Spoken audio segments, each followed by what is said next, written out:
Today, we are going to look at Karens that died in dumb ways. From beachgoers who fatally ignored lifeguard warnings about dangerous currents, to garage sale enthusiasts whose reckless use of damaged electrical equipment led to deadly electrocution.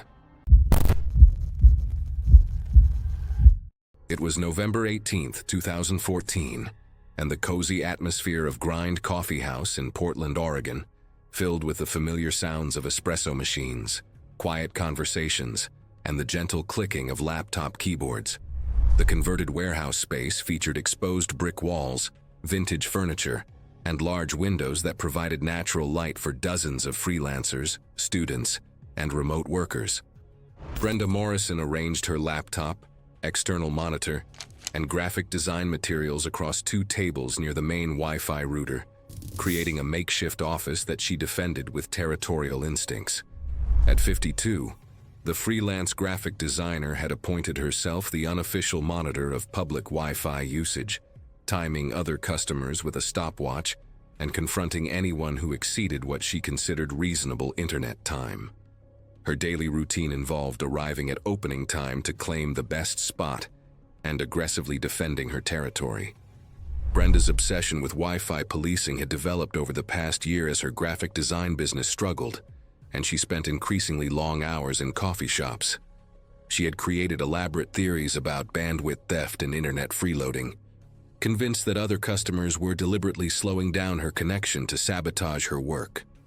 The transformation from quiet customer to Wi-Fi vigilante had been gradual, beginning with polite suggestions about sharing internet resources and escalating to aggressive confrontations with college students and other freelancers. Brenda had been asked to leave multiple establishments for harassing customers, but she always returned the next day with renewed determination. That morning, Brenda had noticed a college student working on what appeared to be a research paper, his laptop open for over 2 hours. In Brenda's mind, this constituted bandwidth theft that was directly impacting her ability to upload large graphic design files to clients. Brenda marched over to the student's table with her stopwatch in hand, launching into a loud lecture about Wi-Fi etiquette. When the student ignored her and kept working, she escalated by attempting to disconnect the main router from the wall. The device was mounted about 8 feet up to prevent tampering, but Brenda was determined to reach it and assert her control. She dragged over an old wooden chair that had been part of the coffee shop's vintage furniture collection. The chair showed signs of wear and had a loose leg that the staff had been meaning to repair. Brenda climbed onto the unstable chair, stretching to reach the router while continuing to lecture the room about internet freeloading. Employees shouted for her to get down, but the moment passed too quickly for anyone to reach her. The old wooden chair, weakened by years of use, collapsed under her weight. She fell backward from the 8-foot height, her head striking the concrete floor with tremendous force. The impact caused severe head trauma and a fractured skull. Brenda Morrison lost consciousness immediately and died from massive brain injury before paramedics could arrive. Her fall had been witnessed by dozens of customers who called 911, but the damage from hitting the concrete floor was too severe to survive. Investigators found that Brenda had been documenting other customers' internet usage in a detailed journal, including photos and personal information. A discovery that raised questions about whether her Wi-Fi policing was masking more serious stalking behavior. It was February 11, 2018, in a quiet suburban neighborhood in Dayton, Ohio. The sky was gray, the air cool, and residents were casually setting up tables for the community garage sale. Most people sorted boxes slowly, greeting neighbors and arranging items along their driveways without hurry. One of the participants was 46-year-old Carla Madsen, a part-time home organizer known for treating the annual sale like a competition. Her job involved critiquing how people arranged their spaces, and neighbors said she often carried that same attitude into community events. She had already told several people she intended to run the best table this year after feeling overlooked at the last sale. So when she stepped outside and decided her driveway looked too dim, her irritation started immediately. Carla flung open her garage and dragged out plastic bins filled with old decorations and household items. When one neighbor mentioned that the lighting wouldn't matter until buyers arrived later, Carla snapped back and accused them of undermining her setup. She shifted her bins around sharply, reorganizing and reorganizing her tables while muttering complaints each time something wasn't perfectly aligned. Still unhappy, she decided the driveway needed extra lighting. Instead of buying new equipment, she pulled out a plastic storage bin filled with extension cords she had collected over the years, some frayed, some taped, and one with a several-inch strip of exposed copper wire. When a nearby resident gently suggested that a few cords looked unsafe, Carla raised her voice, insisting everything worked fine last year and refusing the offer of a spare cord.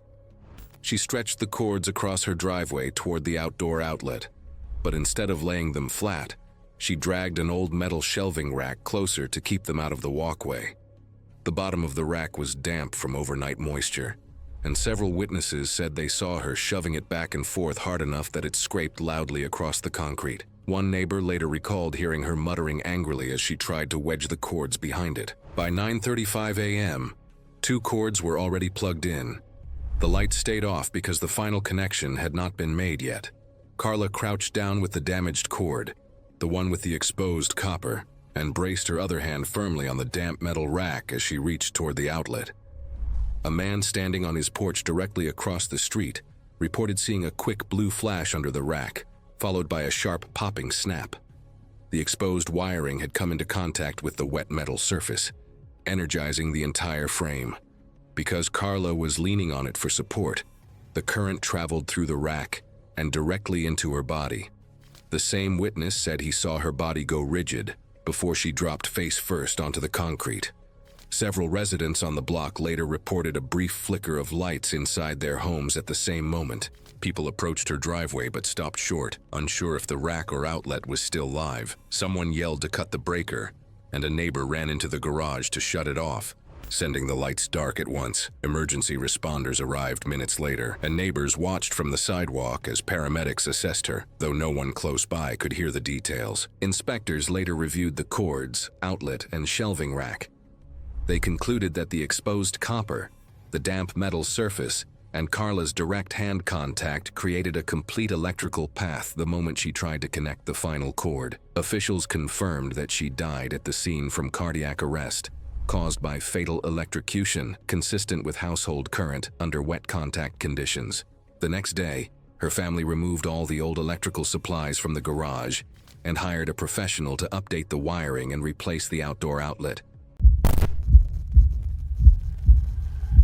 It was August 23, 2017, on Interstate 80 near Reno, Nevada, during peak afternoon traffic. Temperatures reached 98 degrees Fahrenheit under clear skies. A construction project along the highway had narrowed the shoulder and compressed traffic into fewer lanes, creating limited room for error in an area already prone to vehicle breakdowns due to steep grades and heat stress. Denise Keller was 49 years old and worked as a real estate assistant for a property management company in Carson City. Co-workers later described her as someone who frequently challenged instructions from supervisors and contractors, particularly when advice came from people she believed were less experienced. Company records documented prior disputes in which Denise dismissed safety guidance and attempted to override professional recommendations during property inspections. On the afternoon of the incident, Denise's 2003 Honda Civic overheated while climbing a long grade outside Reno. She pulled onto the narrow shoulder approximately 200 yards before a construction merge zone, where traffic slowed abruptly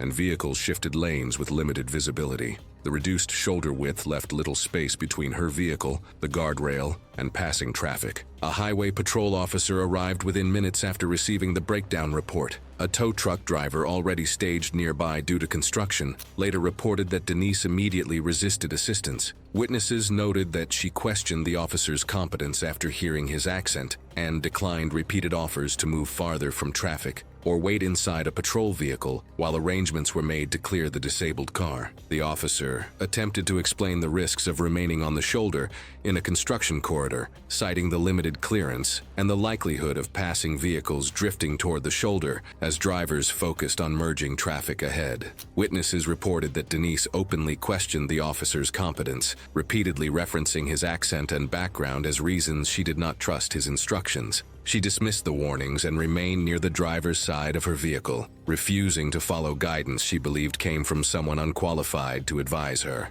As traffic density increased, vehicles passed within feet of the disabled car. The officer continued urging Denise to step behind the guardrail, but she refused and stayed in the narrow gap between her vehicle and the barrier. The tow truck driver later reported growing concern as heavy trucks began moving through the merge area at reduced but uneven speeds, while Denise remained exposed and uncooperative. At approximately 3:47 p.m., a commercial truck hauling construction materials approached the breakdown location. The driver later told investigators that his attention was focused on merging traffic ahead and the narrowing lane configuration. As the truck passed the disabled vehicle, its right mirror assembly clipped the Honda Civic, forcing the car sideways. The sudden movement pinned Denise between the vehicle and the guardrail. She was thrown violently against the metal barrier, sustaining catastrophic injuries. The patrol officer immediately initiated emergency medical care while requesting advanced life support. Denise was transported to a regional medical center where trauma teams attempted surgical intervention. She was pronounced dead shortly after arrival. The coroner determined the cause of death to be massive internal injuries resulting from blunt force trauma. The incident was later incorporated into regional highway safety training materials, emphasizing the dangers of refusing professional assistance and remaining exposed during roadside emergencies in active traffic zones. It was September 7, 2017, in Sedona, Arizona, at a crowded Red Rock overlook where clear skies and calm weather drew steady foot traffic throughout the day. The view appeared stable and inviting, but erosion beneath the surface had weakened the edge, leaving little margin for error near the steep drop. Dana Pike was 28 and worked as a hairstylist at a mid-range salon outside Phoenix. She was reliable with clients, steady with coloring work, and focused on moving into a better shop. She used social media to support that goal, filming short travel videos meant to show confidence and polish. Nothing was sponsored, but she treated visibility as professional leverage. She planned the Sedona trip around filming. Dana preferred shots taken close to open space, where the background looked wide and uninterrupted. Friends said she disliked being hurried and often held her position once she set up. She carried a small tripod, a phone with a wide-angle lens, and wore smooth-soled sneakers. She had no training in climbing or rock stability and assumed that a popular overlook was safe because it was frequently used. That afternoon, hikers moved in and out of the overlook, taking turns at the front edge. Dana set her tripod near the front and began recording. People behind her asked to pass. She waved them off and continued filming, speaking toward the phone while holding her spot. A small sign and a line of rocks marked where visitors were advised to stop.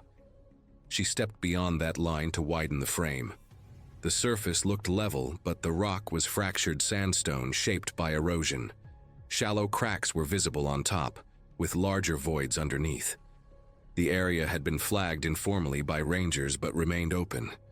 Dana adjusted her stance, turned her upper body toward the camera, and placed her right heel close to a thin seam in the rock. The first break was minor. A sharp crack was heard as a small piece of stone snapped loose, and her heel dropped slightly. She reacted by spreading her arms and shifting her weight outward. The crack widened immediately. A larger section of rock tilted forward, scraping as it began to slide. The slab detached completely. Dana fell with it, dropping roughly 200 feet down a steep field of loose rock. Her shoulder struck first, twisting her body. Her head hit next, followed by her chest. She continued to tumble, striking jagged stone multiple times before stopping against a cluster of boulders below. Dana's tripod remained standing near the boundary. Her phone was recovered nearby, still recording, capturing the cracking sound. A sudden rush of air, and the image spinning upward before stopping. Emergency services were called immediately, but access was limited by terrain. Ranger teams reached the area on foot first, followed by paramedics. Dana showed no signs of life when responders arrived, and death was pronounced at the scene. The coroner reported multiple blunt force injuries. Her skull was fractured with severe brain damage. Several ribs were broken, both lungs had collapsed, and there was extensive internal bleeding. The cause of death was massive trauma from a fall from height, with injuries that would have been fatal within minutes. The incident was confirmed through witness accounts, phone footage, and the displaced rock slab, which had broken cleanly from the edge.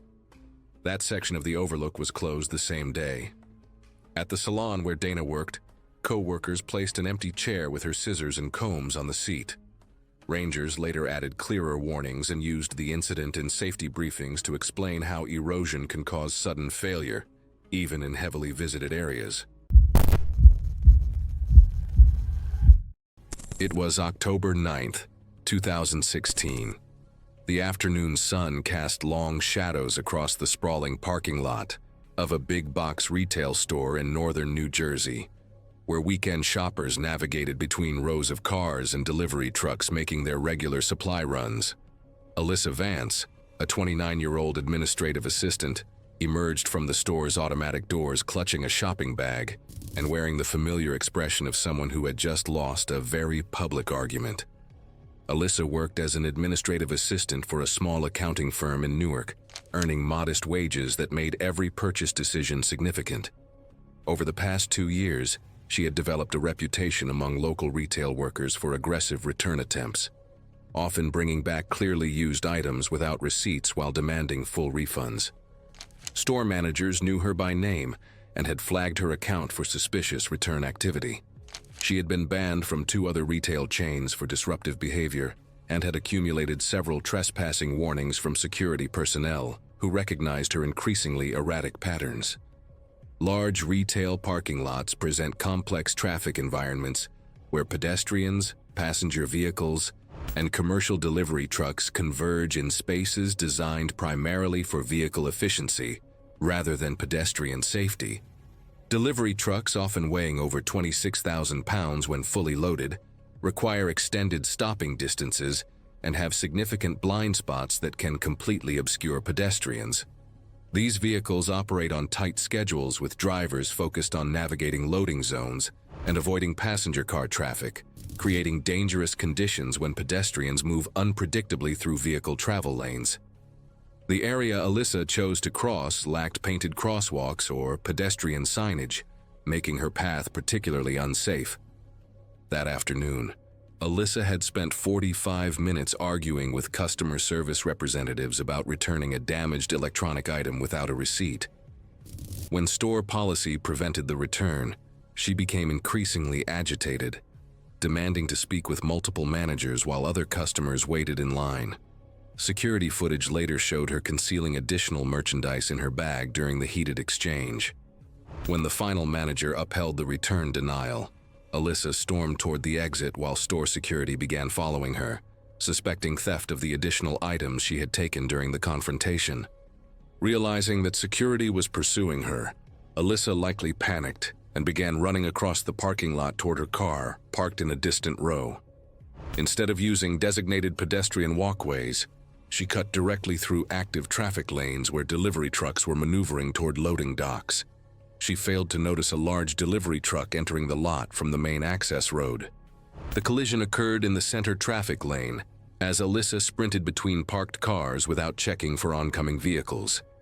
The delivery truck, traveling at approximately 25 miles per hour while approaching the loading zone, struck her with devastating force. The impact threw her body several feet forward and partially pinned her under the truck's dual rear wheels. The sickening crunch of bone and metal grinding against asphalt was audible to horrified shoppers who immediately began screaming and calling for help. Multiple witnesses called 911 simultaneously, while the truck driver, initially unaware of the impact due to blind spots created by parked vehicles and the truck's design, continued toward the loading dock until other shoppers flagged him down. Emergency medical services arrived within 8 minutes, but Alyssa was pronounced dead at the scene. The medical examiner determined that Alyssa died instantly from massive blunt force trauma, including crushing injuries to her skull, chest, and pelvis. The retail chain implemented enhanced parking lot safety measures, including additional pedestrian warning signage and painted crosswalk lanes throughout the vehicle traffic areas. Alyssa's family held a private funeral service attended by close relatives and a few co-workers who remembered her more for her workplace dedication than her confrontational retail encounters. It was September 9, 2013, and the dinner rush at a fast food restaurant in Phoenix, Arizona, created a chaotic symphony of sizzling fryers, beeping timers, and shouted orders as teenage employees struggled to keep up with the demands of hungry customers. The temperature outside had reached 108 degrees, driving people indoors and creating longer than usual lines. Deborah Walsh adjusted her phone's camera settings as she prepared to document what she planned would be another successful confrontation with minimum wage workers. At 38, the dental receptionist had transformed complaining into an art form, visiting the same fast food location daily to find fault with everything from food temperature to service speed. Her phone's photo gallery contained hundreds of images of allegedly substandard meals, which she used as evidence in her frequent demands for free food.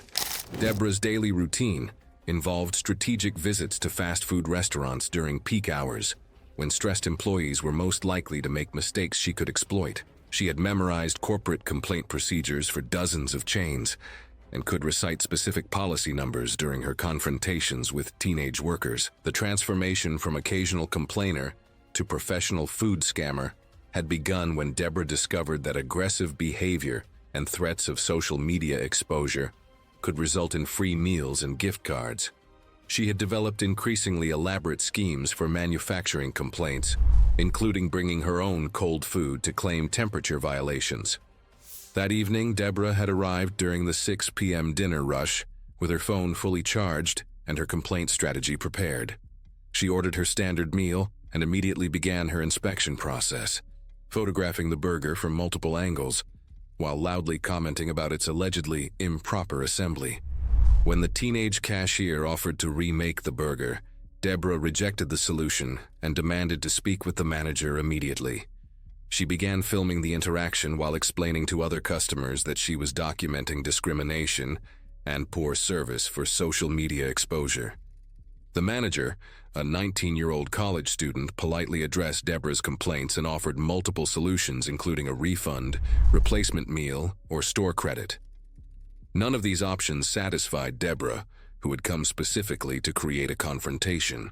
Determined to get the perfect camera angle for her complaint video, Deborah climbed onto the service counter while continuing to film and lecture the employees. She wanted to capture what she claimed were health code violations in the kitchen area, despite having no knowledge of actual food safety regulations. While gesturing dramatically for her video and berating the teenage workers, Deborah stepped backward on the narrow counter to get a wider shot. She lost her footing and fell backward off the counter, striking her head on the hard tile floor with tremendous force. The impact caused severe head trauma and a fractured skull. Deborah Walsh died from massive brain injury within minutes of her fall, her phone still recording as she lay motionless on the restaurant floor. The footage from her phone showed that she had been planning to post the confrontation on social media with the caption "Exposing the fast food corruption," a post that was never published, leaving her followers to wonder what had happened to their daily dose of complaint content. It was May 3, 2017, in Mesa, Arizona, on a warm, clear afternoon. The grocery store's parking lot was busy, with carts moving between rows and cars shifting slowly through the front drive. Sun glare bounced off windshields, making it harder for drivers to see pedestrians stepping into the lane. One of the shoppers leaving the store was 42-year-old Dana Mullis, a medical billing clerk known in her neighborhood for arguing over small issues and demanding managers for minor problems. And that afternoon was no different.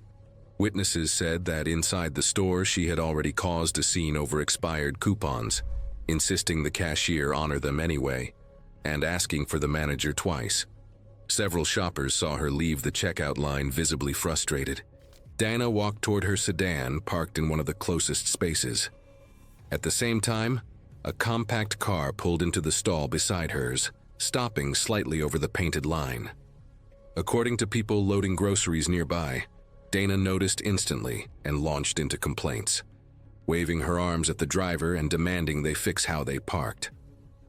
Those who witnessed it said she spoke loudly enough that several rows of shoppers turned to follow the scene. As the exchange continued, Dana stepped backward while still facing the compact car. Witnesses later said she made small, abrupt backward steps, more yelling, another step, more pointing, without looking behind her. The store's security camera showed that she moved into the drive lane at an angle, still engaged in the midst of the argument. At the same time, a pickup truck was turning through the lane toward the store exit at roughly 8 to 10 miles per hour. The driver later explained that a large SUV parked near the corner blocked his view of anyone walking out between the cars. As he turned, the truck's front fender cleared the blind spot just as Dana backed into the lane. Footage showed the driver hit the brakes immediately, but the distance was too short. The truck made contact with Dana at low speed. Witnesses estimated it looked similar to a parking lot bump, but because she was already leaning backward and unprepared, the impact spun her off balance. A shopper pushing a cart said she fell straight back, striking the back of her head on the rounded edge of the concrete curb. The sound made several people stop in place. The truck stopped immediately, and Dana remained unresponsive. A trained bystander checked her airway, while another called for help. Store staff brought a first aid kit and cleared the area. Fire department medics arrived within minutes, assessed her severe head injury, and prepared her for transport.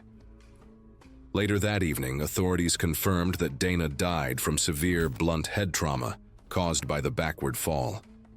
The medical report noted that the low-speed impact alone was not fatal, but the unbraced fall onto the curb created enough force to cause a catastrophic injury. In the weeks that followed, the store repainted crosswalk lines, added a pedestrian-only walkway in front of the main row, and posted signs reminding customers to watch for moving cars before stepping backward into the lane.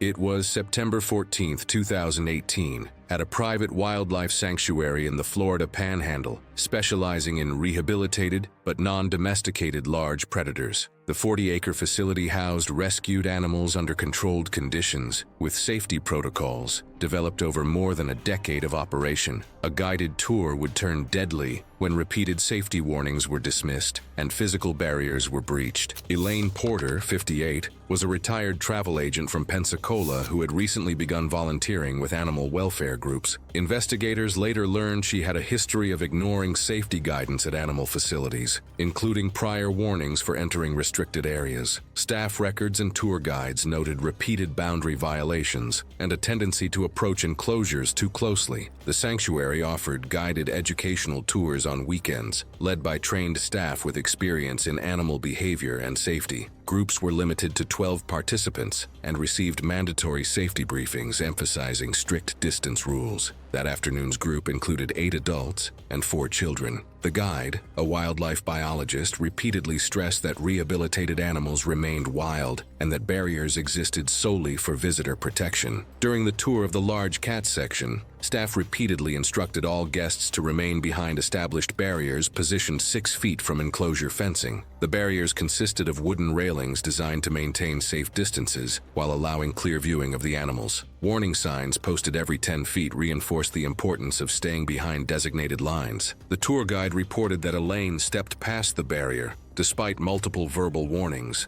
and approached the enclosure housing the rehabilitated panther. Other tour participants called for Elaine to return to the safe area, as staff members immediately moved toward her position, instructing her to step back slowly. Witnesses reported that Elaine leaned past the safety barrier and reached through a supervised viewing opening in the double-fenced enclosure system. The opening was designed for educational observation only, positioned at shoulder height, and not intended for physical contact with the animals. Elaine had extended her arm through the opening despite clear warning signage. The panther, a 120-pound male with natural predatory instincts intact despite rehabilitation, reacted defensively to the unexpected contact and attacked through the barrier opening. The animal's bite caused immediate severe vascular damage before staff could safely separate the animal using long-handled tools and emergency procedures. Emergency responders arrived within 12 minutes and found Elaine with severe lacerations to her arm and shoulder area. Advanced trauma care was initiated, including hemorrhage control and airway management. She was transported by helicopter to a hospital in Pensacola, where trauma surgeons attempted emergency surgery. Elaine was pronounced dead during surgery following unsuccessful attempts to control massive blood loss. The coroner's report cited severe lacerations and exsanguination from bite wounds as the cause of death, with damage to major blood vessels preventing survival, despite rapid medical intervention. Authorities later stated that the facility's established safety protocols were in place and that staff actions were consistent with those procedures. It was February 3rd, 2016, on a narrow residential access road in Phoenix, Arizona, where older homes backed onto a strip of cracked asphalt used by cars and motorcycles as a shortcut between two busier streets. The road carried steady evening traffic, and engine noise echoed between walls and fences as drivers passed through. Erin Voss was 33 and lived in one of the corner properties bordering the road. For months, she had complained about traffic noise, arguing that the road cut too close to her property line and was being used improperly. She believed the city had failed to enforce boundaries and that drivers were trespassing through what she considered part of her land. That evening, after another surge of cars and motorcycles passed through, Erin stepped into the roadway and began shouting at a driver who slowed near her driveway. She accused the driver of illegally using the road and claimed it was private property. The argument drew attention from nearby homes, and Erin raised her phone to record, positioning herself directly in the center of the lane to block traffic. The driver stopped several feet away and argued back through the open window, pointing out that the road was marked as public access. Erin refused to move and continued filming, pacing in front of the car and gesturing at the pavement. She insisted the noise was unbearable and said she had had enough, declaring that no vehicles would pass. As the confrontation continued, Erin lowered herself onto the asphalt, first sitting cross-legged, then lying flat on her back across the center of the road. She positioned her phone on her chest, still recording, and spread her arms slightly outward as if to force drivers to stop. The stopped car remained in place, its headlights angled slightly away due to the road's curve. At the same time, another vehicle approached from behind the curve at low speed. The road lighting was uneven, and Erin's dark clothing blended with the asphalt. The approaching driver did not see her body in the roadway until the headlight swept fully into the straightaway. The driver braked hard, but the distance was too short. The front bumper struck Erin's legs first, knocking her backward. The car rolled over her lower body and torso before coming to a stop several feet ahead. The impact forced the air from her lungs and pinned her briefly beneath the undercarriage. Neighbors ran toward the scene as the driver exited the vehicle in shock. Erin was unresponsive, with visible injuries to her legs and abdomen, and blood pooling beneath her. Emergency services were called immediately. Paramedics arrived within minutes and found extensive blunt force trauma. Erin was transported to the hospital but was pronounced dead shortly after arrival. The medical examiner later reported massive internal injuries, including a crushed pelvis, ruptured organs, and severe internal bleeding, explaining that the force of the vehicle caused injuries incompatible with survival. The death was ruled accidental, resulting from blunt force trauma sustained after lying in an active roadway. Afterward, the city reviewed the road designation and installed additional signage and reflective markers. The incident was cited in neighborhood meetings as a warning about road rage escalation and the danger of blocking live traffic to prove a point. It was April 15th, 2015. The spring morning in suburban Portland carried the familiar sounds of weekend yard work, distant lawnmowers, leaf blowers, and the occasional bark of neighborhood dogs. Maren Sweeney, a 52-year-old homemaker, stood at her living room window scrutinizing the property line between her meticulously maintained lawn and her neighbor's more casual landscaping approach. Maren had spent the 15 years since her early retirement from a clerical job obsessing over her quarter-acre suburban property. Her husband worked long hours as a regional sales manager, leaving her alone to wage daily battles against weeds, fallen leaves, and any perceived encroachment from neighboring yards. Neighbors described her as increasingly hostile over property disputes, often confronting them about minor issues like overhanging branches or grass clippings that crossed property lines. Riding mowers typically weigh between 400 to 600 pounds and feature exposed rotating blades spinning at over 3,000 RPM beneath the operator. Safety systems include blade engagement controls, seat switches, and protective housings, but these safeguards can fail when machines encounter unexpected obstacles or are operated outside normal parameters. Hidden rocks, tree roots, or uneven terrain can cause sudden directional changes that throw operators from their seats directly into the path of spinning blades designed to cut through thick vegetation. That morning, Maren discovered a cluster of dandelions that had spread from her neighbor's yard across the property line into her lawn. Rather than using appropriate hand tools for the narrow strip, she decided to use her riding mower to cut a precise boundary line along the fence. The area had never been mowed before due to its proximity to the property line and contained several large rocks buried just beneath the grass surface from previous landscaping projects. As she maneuvered the heavy mower along the narrow strip, the front wheel struck a basketball-sized granite rock hidden beneath the spring grass. The impact sent violent vibrations through the machine's frame while jerking the steering wheel from her grip. The sudden directional change threw Maren sideways off the seat as the mower tipped partially to the side, its blade still spinning, while the safety systems failed to engage quickly enough to stop the cutting deck. Maren's left arm became entangled in the mower's blade housing as she fell, the spinning metal cutting through her tight-fitting jacket sleeve and deep into her wrist and forearm. The razor-sharp blades severed both radial and ulnar arteries, sending arterial blood spraying across the freshly cut grass in rhythmic pulses. The sound of spinning blades and her screams alerted two neighbors, who witnessed the accident and called 911 immediately. Emergency medical services arrived within 6 minutes, finding Maren unconscious in a pool of blood beside the partially overturned mower. Despite aggressive resuscitation efforts and immediate transport to the trauma center, she had lost too much blood to survive the arterial damage. Within minutes, the medical examiner determined that Maren died from exsanguination due to severed arteries in her left wrist and forearm. Her funeral drew a modest attendance of distant relatives and a few co-workers from her former job. Neighbors privately expressed relief that the constant property disputes had ended, though none voiced these sentiments publicly during the brief memorial service. It was July 22, 2017, and the scorching afternoon heat of Fresno, California, created shimmering waves above the vast asphalt parking lot of the Walmart Supercenter as hundreds of shoppers navigated the maze of cars searching for available spaces. The temperature had reached 104 degrees, making tempers run even hotter than usual.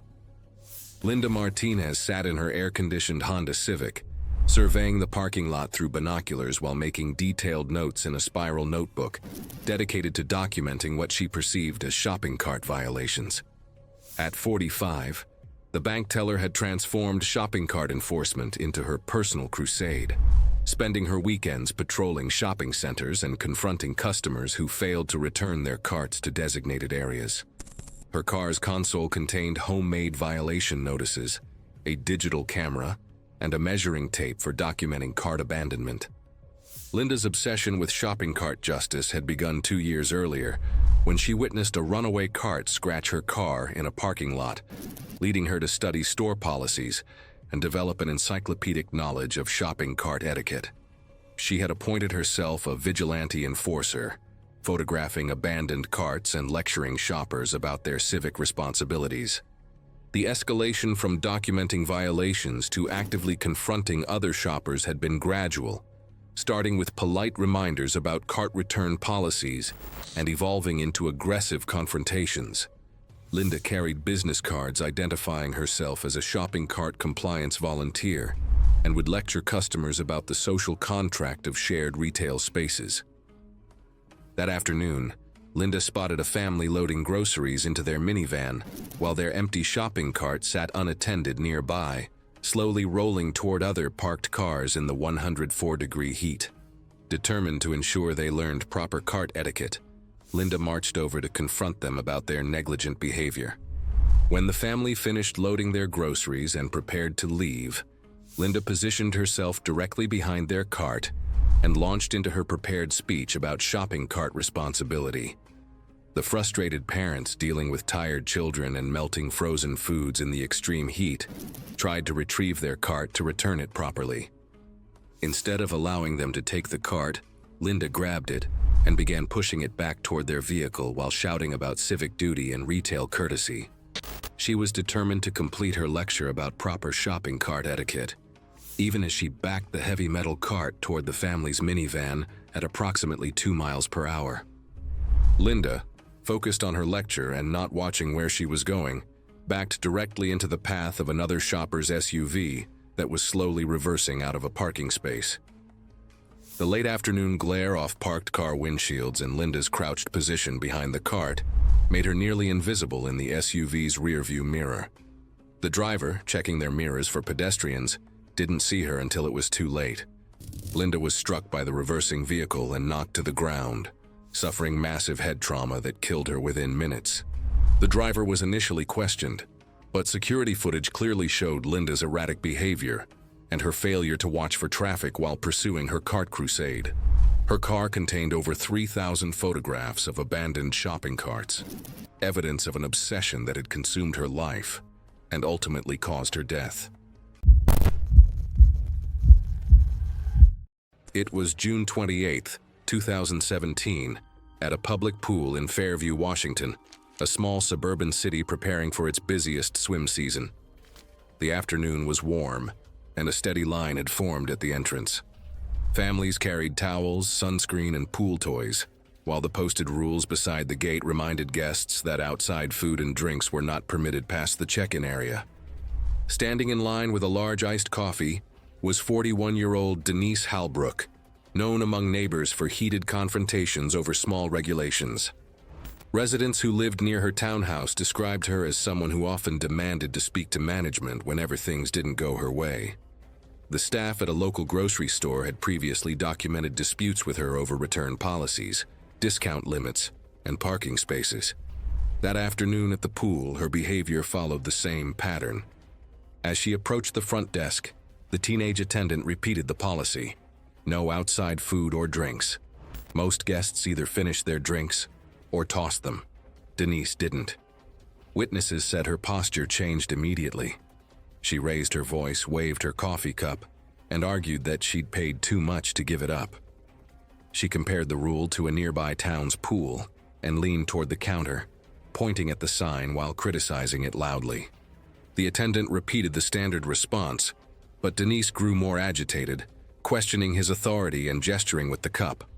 When nothing changed, CCTV showed her abruptly dumping the entire drink across the check-in computer.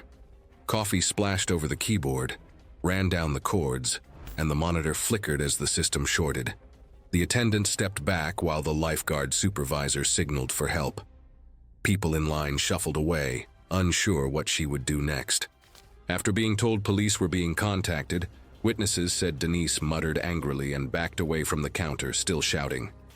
Security footage showed her taking several quick steps backward without looking behind her. The ground had a thin, slick layer of water from swimmers all afternoon. According to bystanders, her heel slipped the moment it touched the wet patch. One person reported seeing her arm jerk outward as she tried to catch herself, but her momentum carried her back. CCTV captured her foot skidding, her body dropping, and her head striking the concrete edge with a loud impact. She did not move afterward. A bystander called for space while the supervisor dialed 911. Parents pulled their children aside as staff kept the walkway clear. EMTs arrived within minutes, assessed her where she fell, and witnesses said it was clear she remained unresponsive throughout. Later that afternoon, officials confirmed Denise Halbrook died from severe head trauma caused by hitting the concrete. Security footage showed the entire sequence: her argument at the desk, The backward steps into a wet area, the slip, and the fatal impact. The pool added more non-slip mats and strengthened procedures for enforcing gate rules during crowded hours. It was December 18, 2016, at a big box retail store in suburban Columbus, Ohio. The holiday rush had created overcrowded aisles and extended checkout lines throughout the facility. What started as a dispute over the last gaming device would end with a fatal collision with a metal display. Linda Harrington was 47 years old and worked part-time as an office assistant. She lived alone and had no spouse or children. Co-workers later described her as someone who spent most of her free time on solitary routines, including video games, which had become a regular form of distraction after long workdays. Store records showed a pattern of prior complaints in which Linda frequently challenged policies and demanded managerial intervention when denied exceptions. Linda arrived during peak holiday hours and waded through long checkout and electronics lines. Witnesses later reported that she grew increasingly frustrated as other customers were served ahead of her. By the time she reached the counter, the promotional gaming device had sold out moments earlier. Staff offered to check nearby locations and later attempted to de-escalate by offering a discount, but Linda rejected both, accusing employees of withholding stock and insisting the item be taken from the customer who obtained the final unit. After being told the item was no longer available and rejecting alternative options, Linda remained in the electronics area, continuing to argue with staff as other customers gathered nearby. Store employees attempted to move the situation away from the counter to reduce disruption. As staff began preparing to involve security, Linda climbed onto a nearby motorized shopping cart, using it to continue the confrontation while moving through the store rather than leaving the area. An employee immediately warned that the equipment was intended for seated use only and could not be operated while standing. Linda ignored the instruction and refused to dismount, as multiple staff members explained that misuse violated store safety rules.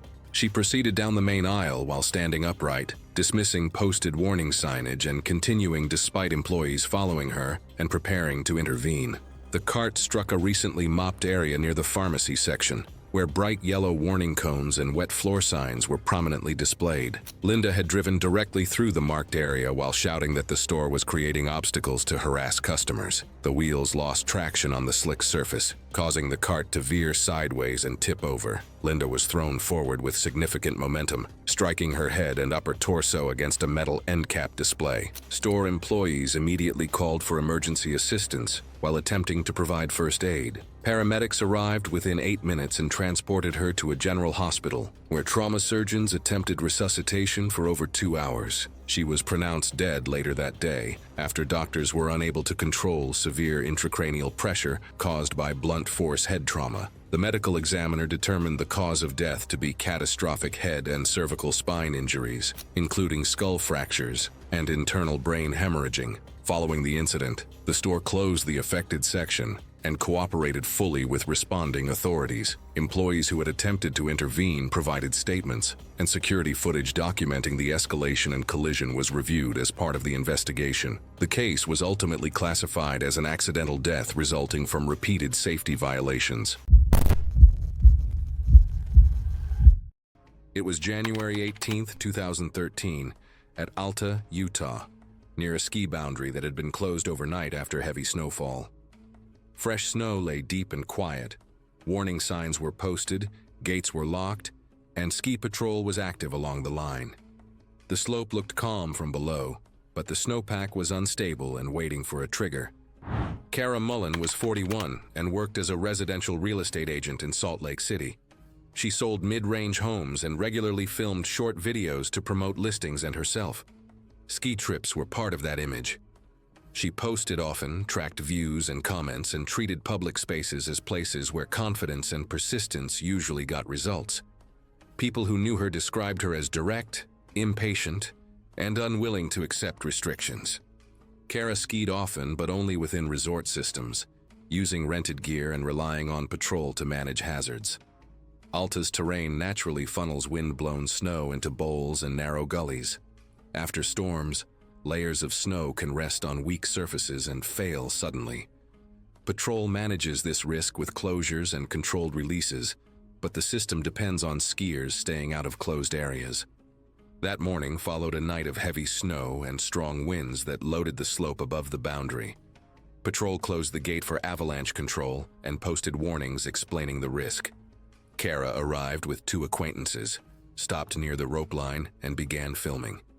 She confronted patrol, arguing that her lift ticket gave her access and dismissing the danger despite posted ratings and morning safety notices. Patrol told her a release would be triggered upslope and asked her to move back. Kara continued recording, raised her voice, and pointed her skis downhill. When told again to step away, she ducked under the rope and slid several yards into the closed area, still shouting toward the gate as nearby skiers stopped and watched. Minutes later, patrol followed standard procedures to clear the hazard. The timing was routine for post-storm conditions. Kara was still inside the boundary, moving slowly across the slope with her camera out, ignoring shouted warnings from both above and below, while the snow remained stiff, connected, and ready to break. A crack raced across the slope in a straight line, and a single slab broke free. Dense snow began moving downhill at once. Kara tried to turn, but the slab caught her skis, twisted her legs sideways, and dropped her onto her back. She was carried immediately, rolled as the slide thickened, and pushed toward a narrow gully. She was slammed into a buried rock, crushing her ribs and shoulder, and her helmet split on impact. The moving snow packed around her chest and face, locking her in place. The pressure prevented her lungs from expanding, one arm pinned beneath her body, and within seconds she stopped moving as the debris settled hard around her. Other skiers saw the fracture and contacted patrol immediately. Responders reached the site within minutes, guided by fresh tracks and the last place she had been seen. They cleared her face and airway, but she was not breathing. CPR was started after she was pulled free, but her chest could not rise due to injuries and compression. The medical examiner later reported death from traumatic asphyxia combined with blunt injuries. In simple terms, the packed snow prevented her from breathing, and broken ribs and bruised lungs made survival impossible. Death occurred before rescue efforts could restore breathing. After the incident, patrol installed a solid barricade at that boundary during avalanche control periods. It was July 22, 2017. The afternoon sun glinted off Lake Washington's deceptively calm surface as weekend boaters enjoyed the peak summer weather, unaware that the water temperature beneath remained a deadly 55 degrees Fahrenheit from the recent spring runoff. Raina Pullman, 36, had purchased a used fishing boat 3 years earlier as a weekend escape from her stressful job at a regional advertising firm. Co-workers described her as someone who bristled at any form of oversight or regulation, whether from supervisors at work or law enforcement on the water. She had received multiple warnings from Marine Patrol officers for operating without proper safety equipment, and had developed a reputation among local Coast Guard units for her hostile responses to routine safety checks. Her drinking had escalated over the past year following a difficult divorce, and she often combined alcohol consumption with solo boating trips as a form of stress relief that friends increasingly viewed as reckless behavior. Lake Washington presents unique hazards that many recreational boaters underestimate. Despite summer air temperatures reaching the 80s, the deep glacial lake maintains frigid water temperatures year-round due to snowmelt and underground springs. Cold water immersion triggers immediate physiological responses, including the involuntary gasping reflex, rapid heat loss, and sudden muscle incapacitation, which can cause drowning within minutes, even for strong swimmers. Small aluminum boats like Raina's offer minimal stability and can capsize easily when occupants shift weight suddenly, especially when alcohol impairs balance and judgment. The boat's narrow beam, only 4 to 5 feet across, made standing movements particularly hazardous. That afternoon, Raina had consumed at least 3 beers while fishing near the lake's eastern shore when she spotted a Coast Guard patrol boat conducting routine safety inspections of nearby vessels. Her previous encounters with Marine Patrol had resulted in citations for missing safety equipment, and she immediately became agitated at the sight of the approaching officers. Despite being several hundred yards away and not being targeted for inspection, she began shouting obscenities and gesturing angrily at the patrol boat while standing up in her small craft. The combination of alcohol, anger, and sudden movement in the unstable aluminum boat created a perfect storm of disaster. As Reyna continued her tirade while standing, she began rocking the boat violently to emphasize her displeasure with law enforcement presence. Coast Guard officers watched in horror as the boat began listing dangerously to one side.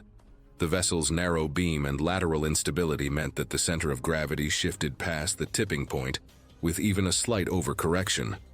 The capsize happened with shocking suddenness.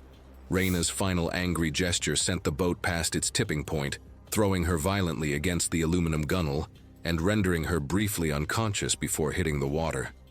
She plunged into the 55-degree water already incapacitated from head trauma, triggering the cold shock response, gasping, muscle rigidity, and immediate difficulty coordinating swimming movements. Coast Guard officers immediately responded, but the distance of several hundred yards meant precious minutes elapsed before they could reach her location. They pulled Reyna's unconscious body from the water within 4 minutes of the capsize, but she showed no signs of life. Despite immediate CPR and emergency medical protocols, she remained unresponsive during the helicopter evacuation to the regional trauma center. The entire rescue, from capsize to helicopter landing, occurred within approximately 15 minutes. The medical examiner determined that Reyna died from drowning precipitated by severe hypothermia and blunt force head trauma. The head injury rendered her unconscious before immersion, preventing any survival response, while the frigid water accelerated physiological shutdown within minutes. Lake authorities installed additional signage, emphasizing mandatory life jacket use and cold water dangers throughout the recreational area. Reyna's estranged family donated 50 life jackets to local boat rental services, hoping to prevent similar tragedies through improved safety awareness. It was March 12, 2018, and the peaceful morning atmosphere of Pediatric Associates Clinic in Denver, Colorado, was disrupted by the sound of shouting and clanking metal as parents arriving for their children's appointments encountered an unexpected obstacle. The medical office, located in a quiet suburban strip mall, typically provided a calm environment for routine checkups and vaccinations, but today's schedule would be interrupted by an act of extremist protest that would turn deadly. Margaret Johnson adjusted the heavy chains wrapped around her waist as she prepared to make what she believed would be a heroic stand against what she called medical tyranny. At 44, the real estate agent had become obsessed with anti-vaccine conspiracy theories after spending countless hours on social media groups that promoted dangerous misinformation about childhood immunizations. Her transformation from successful businesswoman to radical activist had cost her clients, friendships, and family relationships. But Margaret believed she was fighting to save children from what she saw as government-sponsored poisoning. Margaret's descent into anti-vaccine extremism had begun 2 years earlier when her sister's child developed a fever after routine vaccinations, an event that Margaret became convinced was evidence of a massive medical conspiracy. She had immersed herself in online communities that reinforced her fears and provided increasingly radical interpretations of medical research. Her home office was filled with printed articles from discredited websites, homemade signs with alarming slogans, and a megaphone she used during her frequent protests outside medical facilities. The escalation from online activism to real-world confrontation had been gradual, beginning with sharing misinformation on social media and evolving into disrupting medical appointments and harassing healthcare workers. Margaret had been arrested multiple times for trespassing at pediatric offices, but each arrest only reinforced her belief that she was being persecuted for exposing the truth. Her car contained boxes of pamphlets with fabricated medical claims and a collection of chains and padlocks for her planned acts of civil disobedience. That morning, Margaret had arrived at the pediatric clinic with a detailed plan to chain herself to the front entrance during a scheduled vaccination clinic, preventing parents from accessing what she believed were dangerous medical procedures. She had promoted the protest on social media, encouraging other anti-vaccine activists to join her in what she called a mission to protect innocent children from medical harm. Margaret began her protest by wrapping heavy chains around her waist and attempting to secure herself to the glass front door of the medical office. She had practiced the procedure at home, but the actual execution proved more difficult than anticipated, as she struggled with the padlocks while trying to operate her phone to live stream the event for her online followers. As Margaret worked to secure the chains, she began shouting through her megaphone about medical tyranny and the dangers of vaccines, her voice echoing through the strip mall parking lot. Parents arriving with their children for appointments were forced to witness her increasingly erratic behavior, as she claimed to be protecting their kids from poisoning and mind control. When security personnel arrived and attempted to remove Margaret from the property, she became violent and began swinging the heavy chain still attached to her waist. The 6-foot length of metal chain became a dangerous weapon, as Margaret flailed wildly, trying to prevent anyone from approaching her or interfering with her protest. In her frenzied movements, Margaret lost control of the heavy chain and struck herself in the head with tremendous force. The metal links connected with her temple, causing severe head trauma and a fractured skull. The impact was so forceful that Margaret immediately lost consciousness and collapsed to the ground, still chained to the doorframe. Margaret Johnson died from massive brain injury caused by her own chain, bleeding internally as her anti-vaccine pamphlets scattered around her body in the morning breeze. Her live stream continued recording as she died, broadcasting her final moments to the online community that had encouraged her extremist behavior.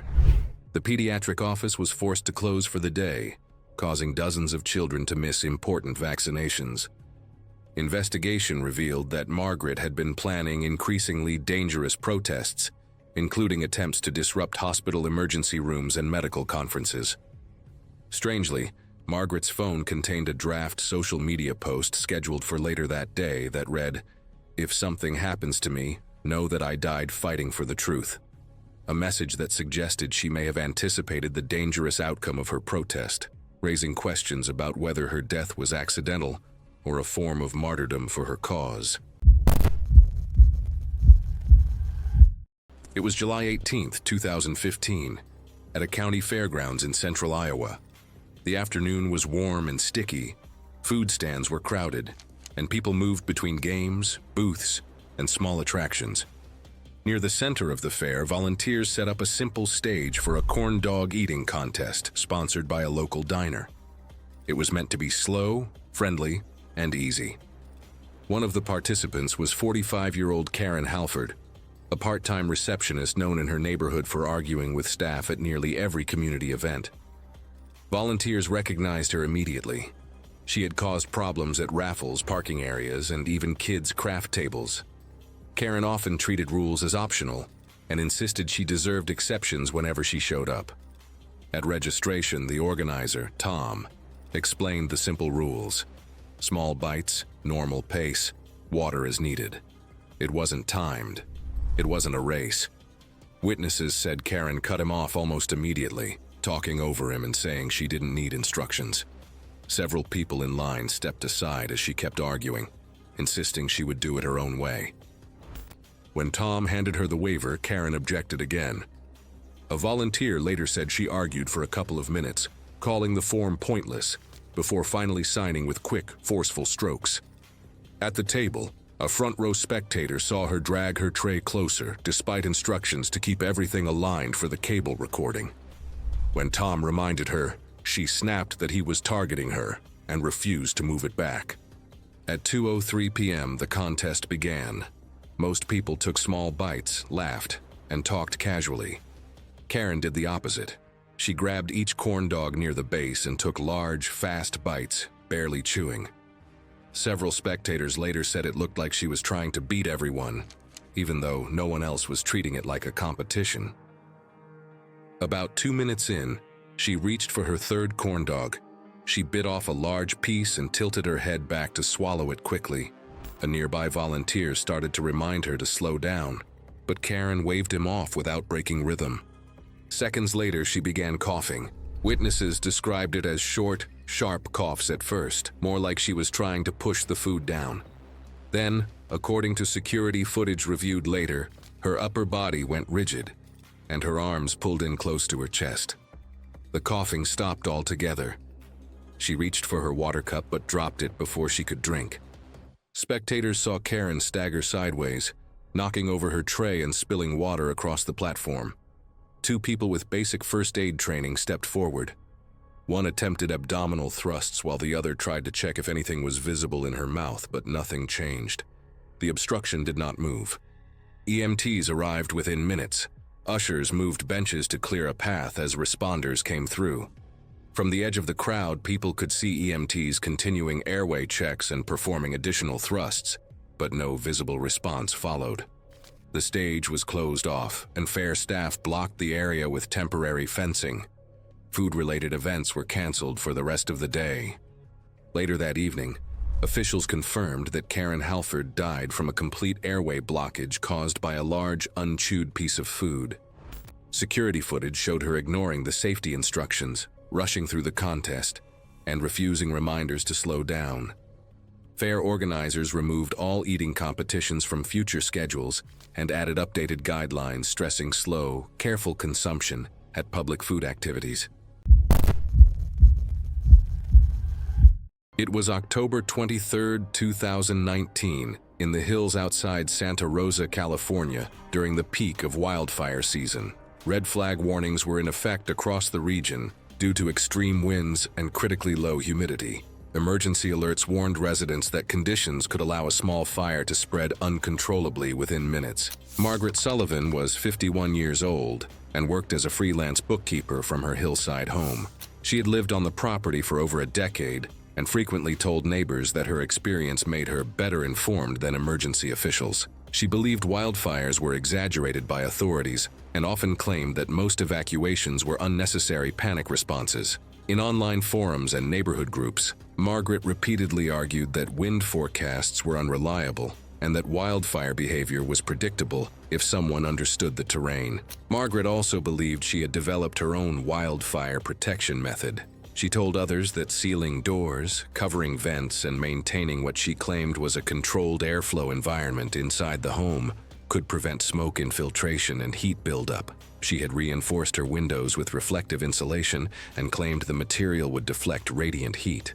These beliefs were not supported by fire science, but Margaret considered them proven through personal research and past survival during earlier fire seasons. When a mandatory evacuation order was issued that afternoon, emergency personnel began clearing the hillside neighborhoods. Responders went door to door advising residents to leave immediately. Margaret refused evacuation assistance and declined transportation offers. She stated that leaving would expose her home to looting and insisted that staying put was safer than evacuating into what she described as chaotic road conditions. As winds intensified throughout the afternoon, smoke became visible along the ridgeline. Ash began settling on nearby properties, and visibility dropped. Neighbors reported seeing Margaret moving items inside her home, rather than preparing to leave. Emergency responders documented multiple attempts to persuade her to evacuate, but she remained firm in her belief that her preparations were sufficient. By early evening, the fire advanced rapidly toward the neighborhood. Driven by gusts reaching severe speeds, responders were forced to withdraw as conditions became too dangerous. The last confirmed sighting of Margaret was shortly before emergency vehicles exited the area, with flames already visible above the ridgeline behind her property. Within minutes, the fire reached her home. Extreme winds carried embers ahead of the flame front, igniting dry vegetation surrounding the structure. The home was quickly overwhelmed. Fire crews were unable to return due to downed power lines, active explosions from nearby propane tanks, and zero visibility caused by smoke. Margaret's remains were located several days later during damage assessment operations. The medical examiner determined that she died from smoke inhalation and thermal injuries consistent with wildfire exposure. Her home was completely destroyed. Following the incident, the case was referenced in emergency response reviews as an example of how false confidence, unsupported beliefs, and refusal to evacuate can turn survivable situations into fatal outcomes. It was August 9, 2016, at a coastal zoo in Monterey, California, On a busy summer afternoon when the walrus exhibit stayed packed with visitors leaning along the rail, holding up phones as the animal surfaced and sank in slow cycles, while posted rules about distance and barriers were visible every few yards, but routinely ignored. Laura Whitcomb was 42 and worked as a regional sales coordinator, a job that kept her traveling and constantly documenting trips and outings.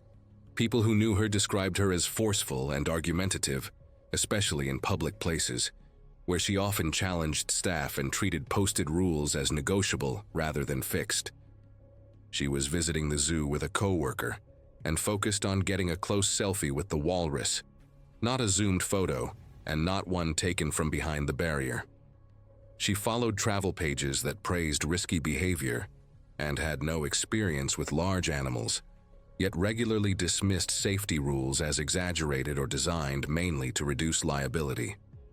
The walrus enclosure used a low, inward-sloped concrete barrier that separated visitors from a deep saltwater pool. Multiple signs warned against leaning, climbing, or reaching over the edge, and staff presence was higher during feeding windows because the animals were more active. A keeper had just finished reminding people to step back when Laura stopped and began arguing. She accused staff of overreacting, pointed to other visitors near the rail, and claimed the walrus was trained and harmless. She raised her phone and started recording, saying the rules were only for appearance, and when the warning was repeated, she climbed onto the barrier ledge to frame herself with the animal in the background. The concrete surface was wet from splashback. Laura leaned forward, holding her phone down toward the water as the walrus surfaced nearby, while waving her free hand to get its attention. Her weight shifted past the balance point of the barrier. Staff shouted for her to move back, and several people stepped away. The walrus surged upward suddenly, forcing water over the edge. Witnesses saw its body rise and felt the splash as a flipper struck Laura's forearm, knocking her off balance. Her phone flew out of her hand, her upper body tipped forward, and she went over the barrier headfirst into the pool. The animal reacted immediately to the unexpected entry. In the churned water, it made contact again, gripping her upper arm and shoulder with its mouth and pulling her several feet away from the edge as it submerged. Laura surfaced briefly, gasping, but was dragged under again as the walrus rolled. Water entered her airway while her legs kicked unevenly and then slowed. Underwater, her head struck the sloped concrete wall, and bubbles rose in a short burst before thinning. The walrus released her and moved toward deeper water, as alarms sounded throughout the exhibit. Emergency services were called right away. Staff used poles and flotation devices, but could not enter the pool until the animal cleared the area, which took nearly 2 minutes. When Laura was pulled out, she was unresponsive, with pale blue skin and water draining from her mouth and nose. CPR began on the deck within moments. Paramedics arrived 8 minutes after the call and continued resuscitation while transporting her, but she never regained a pulse. The medical examiner listed drowning as the primary cause of death, with blunt force injuries to the head and shoulder from striking the enclosure wall as contributing factors, meaning she inhaled water after being pulled under and injured during the struggle. Security footage confirmed the argument. The climb, the fall, and the delay caused by the animal's movement, and the zoo later raised the barrier height and added fixed standoff rails. It was September 4th, 2014. The afternoon heat in downtown Atlanta created shimmering waves above the asphalt as city buses navigated their regular routes through streets filled with pedestrians heading home from work. Saskia Moss, a 42-year-old community volunteer, walked backward along the crowded sidewalk with her phone raised, completely absorbed in documenting what she perceived as another violation of public order. Saskia had dedicated the past 5 years to what she called community oversight, after retiring early from her job as a municipal clerk. She spent most afternoons patrolling downtown areas with her smartphone, filming teenagers she believed were loitering, jaywalking, or engaging in other minor infractions. Her social media accounts were filled with shaky footage of young people accompanied by lengthy captions about declining social standards and the need for citizen enforcement. She had been warned by police multiple times about confronting strangers and filming in traffic areas, but she viewed these warnings as attempts to suppress her civic duty. Downtown Atlanta's infrastructure includes uneven curb transitions, bus stops with varying elevation changes, and heavy pedestrian traffic that can obscure hazards. City buses operate on fixed routes with limited stopping distances, especially during peak hours when drivers must balance passenger schedules with safety concerns. The combination of distracted pedestrians, complex curb layouts, and large vehicles creates a dangerous environment where split-second awareness can mean the difference between safety and catastrophe. That afternoon, Saskia spotted a group of teenagers gathered near a bus stop, talking loudly and occasionally stepping into the street.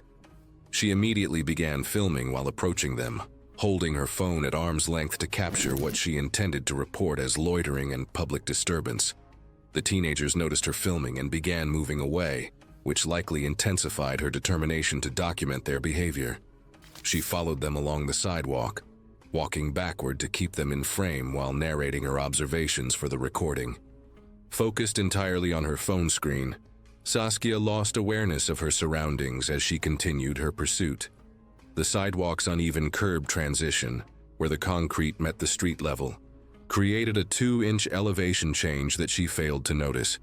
Her heel caught the raised edge as she stepped backward, sending her stumbling at an angle that positioned her pelvis directly under the rear wheels of an approaching city bus that was slowing for the nearby stop. The bus driver, traveling at approximately 15 miles per hour, had no time to react as Saskia fell into the vehicle's path. Due to her angle of fall, the rear wheels struck her pelvis and lower torso, crushing her immediately, while her upper body remained partially visible. Bystanders screamed and scrambled, while some immediately began calling for help. The bus driver slammed the brakes, but the damage was already catastrophic. Emergency services arrived within 4 minutes, but Saskia was pronounced dead at the scene. Police cordoned off the area and began interviewing the traumatized teenagers she had been filming. The medical examiner determined that Saskia died instantly from severe pelvic and lower torso crush injuries, which caused catastrophic internal bleeding and were fatal on impact. Atlanta city officials conducted a comprehensive review of pedestrian safety measures around bus routes, installing additional warning signs and improving curb visibility. Saskia's family held a private funeral service, requesting that her social media accounts be permanently deleted.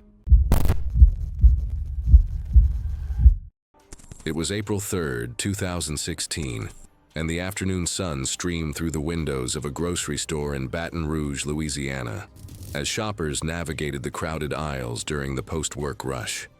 The 35,000-square-foot store buzzed with the familiar sounds of shopping carts, checkout scanners, and the occasional crying child as families stocked up for the week ahead.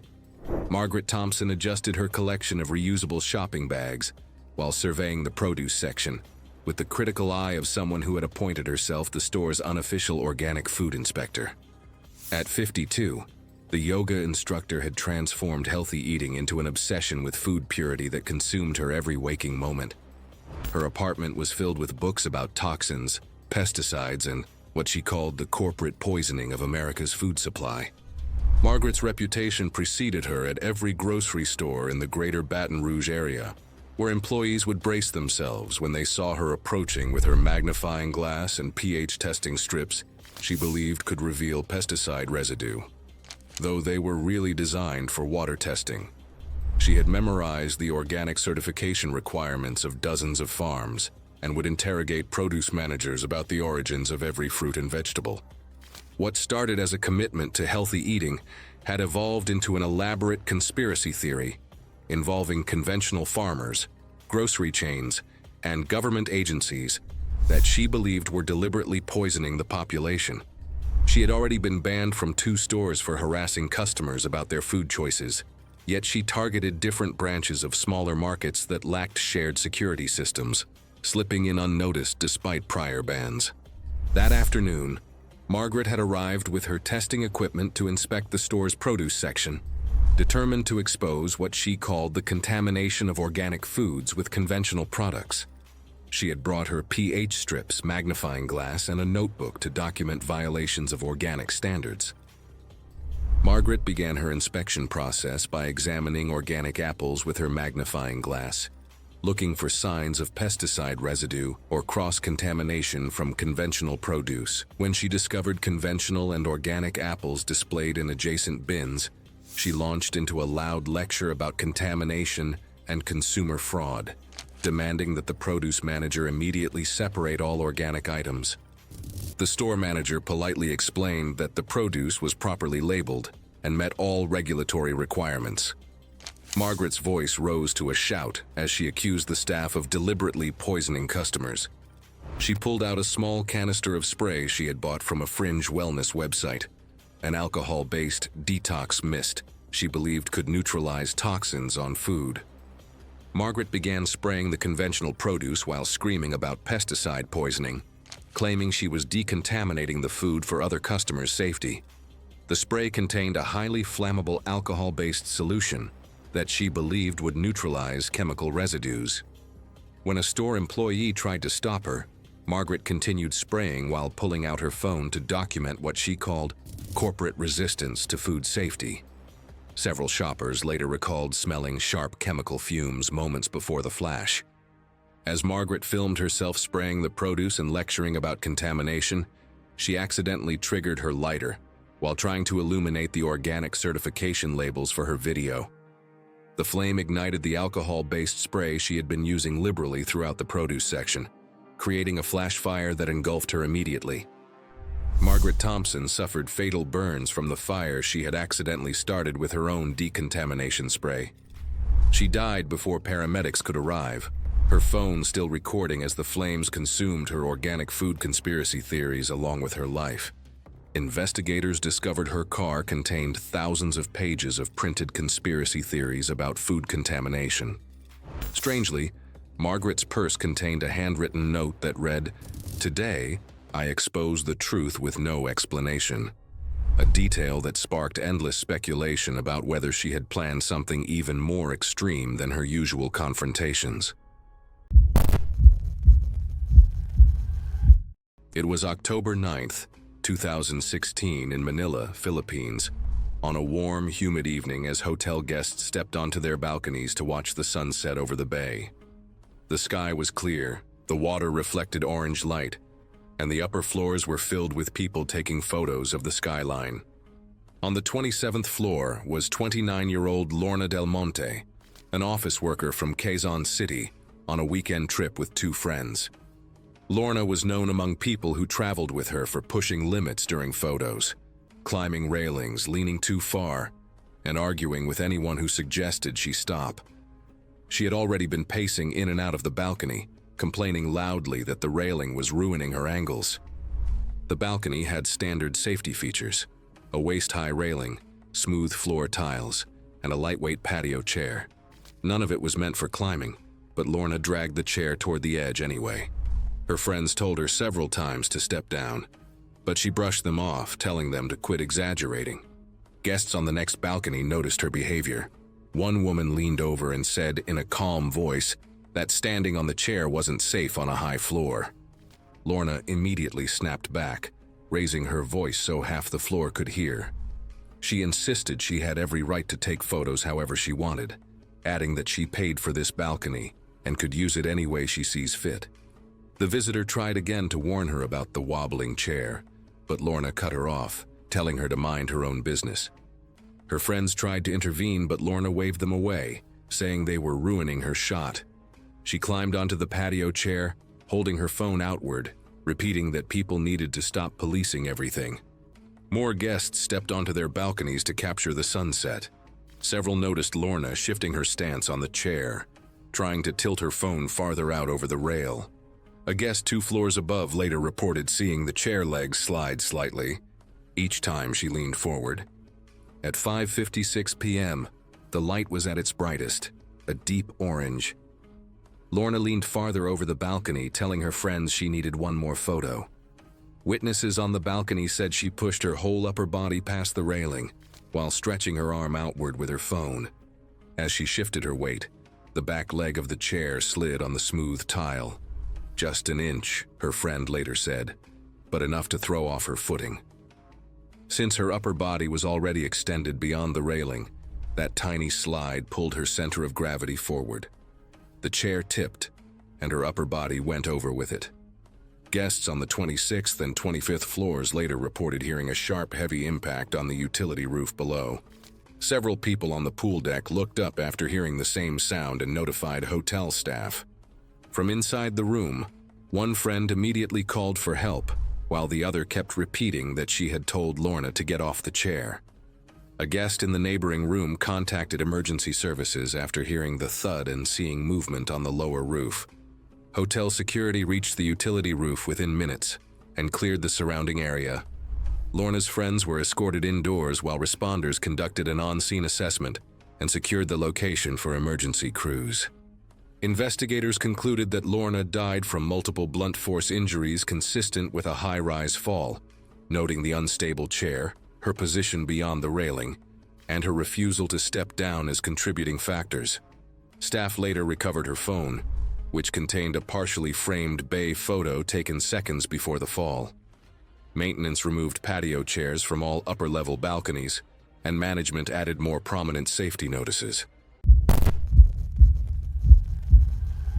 It was June 18, 2016, on Interstate 5 outside Redding, California, during moderate afternoon traffic. Weather conditions were clear with temperatures in the mid-80s and posted speed limits of 70 miles per hour. The highway section featured gentle curves and good visibility, with light construction work causing occasional lane restrictions.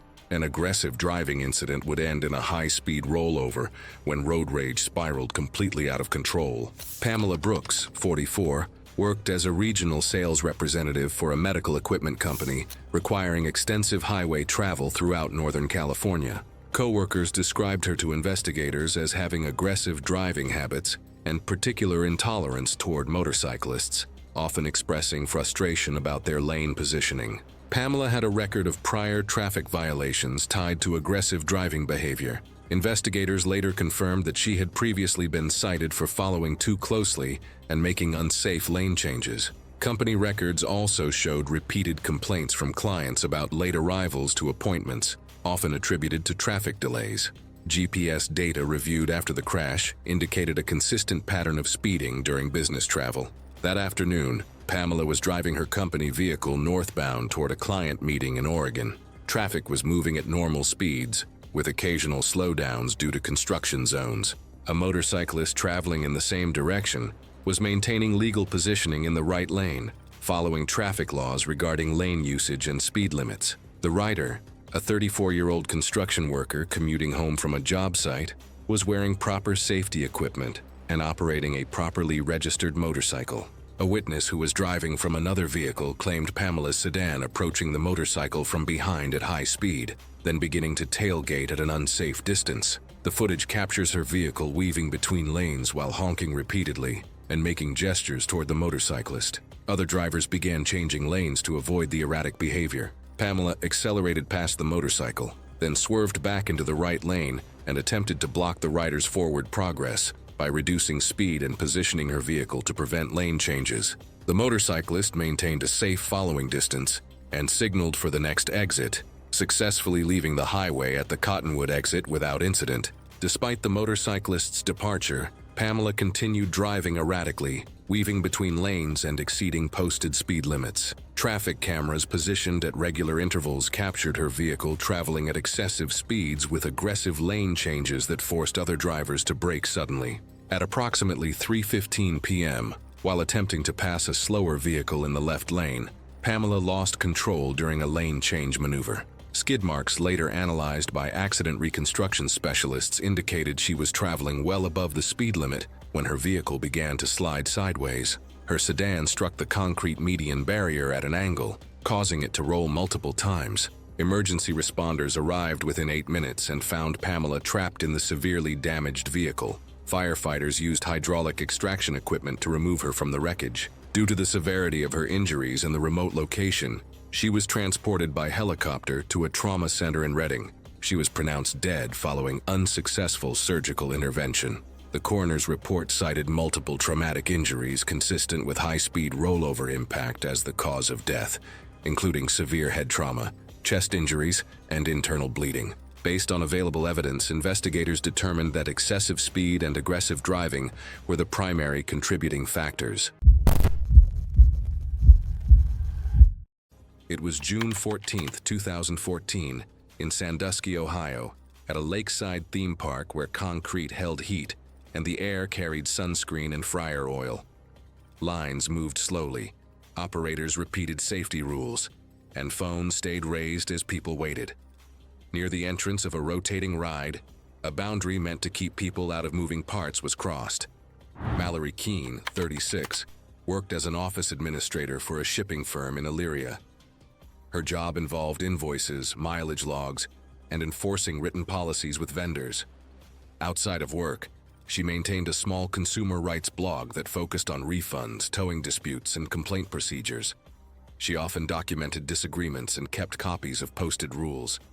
She organized the trip for her sister and 2 nieces and tracked costs closely. Earlier that day, a wristband issue at a food counter turned into a recorded argument. After that exchange, she continued filming interactions with staff. The afternoon heat and crowd noise increased as they reached a spinning flat ride with a rotating entry platform and a moving gate. Once restraint checks began, the gate closed and re-entry was not allowed. The design relied on keeping guests out of the sweep zone, the narrow area where the rotating platform passed close to fixed supports. A phone charm slipped from Mallory's case and slid near the edge of the entry area. She stepped out to retrieve it as the ride cycle started. When she tried to step back in, the attendant blocked her and pointed to the sign explaining re-entry was prohibited. Mallory raised her phone and recorded the operator and the moving platform. The line behind her tightened, and nearby guests asked her to move back. The operator signaled for her to step away from the entrance. Instead, Mallory climbed a waist-high queue barrier and dropped into the restricted area while continuing to film. Her feet landed inches from the moving deck. Several guests shouted for her to stop, and a fixed camera captured the moment she crossed the barrier. She placed one foot onto the rotating platform as if it were stationary. Dust and grit on the metal made it slick. Her shoe slid while her other foot caught the lip, twisting her hips. She pitched forward and the moving deck caught her shorts and thigh, pulling her into the narrow gap where the rotating platform met the base. Witnesses later described her fingers briefly hooking a railing before the pull wrenched her shoulder and broke her grip. Her hip struck the edge, and her upper legs were drawn into the tightening space. The platform continued to rotate until the emergency stop fully engaged, compressing her pelvis and thighs against a fixed support. Blood pooled beneath the ride's skirt. The operator activated the emergency stop and cleared the area.